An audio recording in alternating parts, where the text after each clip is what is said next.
Yazmakla biter mi mahkumun derdi? Feryadım figanım göklere erdi. Şu kalın duvarlar umudum kırdı. Feryadım figanım göklere erdi.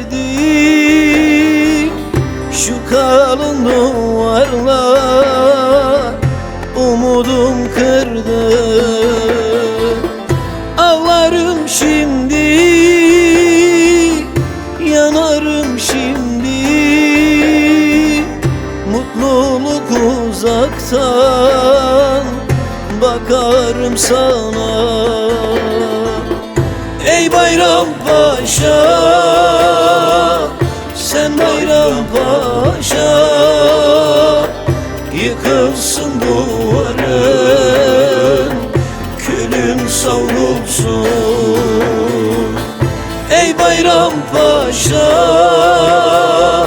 sen Bayrampaşa, bütün umudumu çıkardın boşa.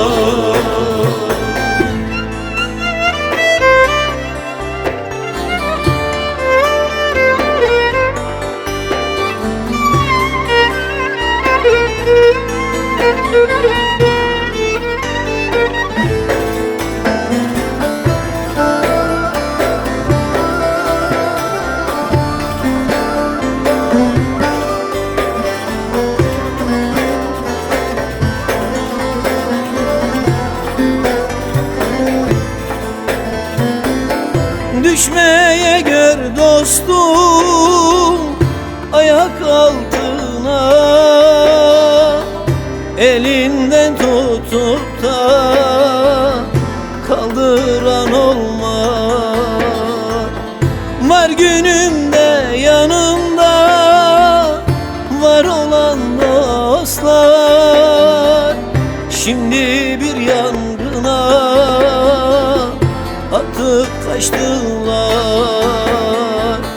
Var günümde yanımda var olan dostlar, şimdi bir yangına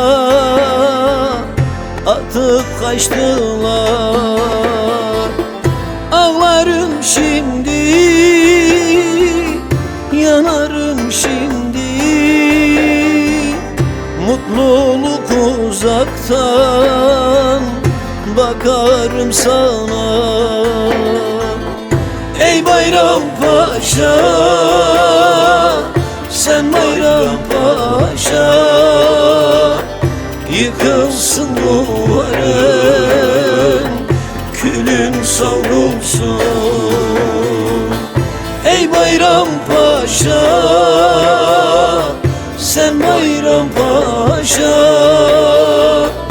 bütün umudumu çıkardın boşa. Sinem defter, dilim kalemim olmuş. Yazmakla bitmez ki mahkumun derdi. Feryadım figanım göklere erdi. Şu kalın duvarlar, şu kalın duvarlar umudum kırdı. Ey Bayrampaşa, sen Bayrampaşa, bütün umudumu çıkardın boşa. Ey Bayrampaşa, sen Bayrampaşa,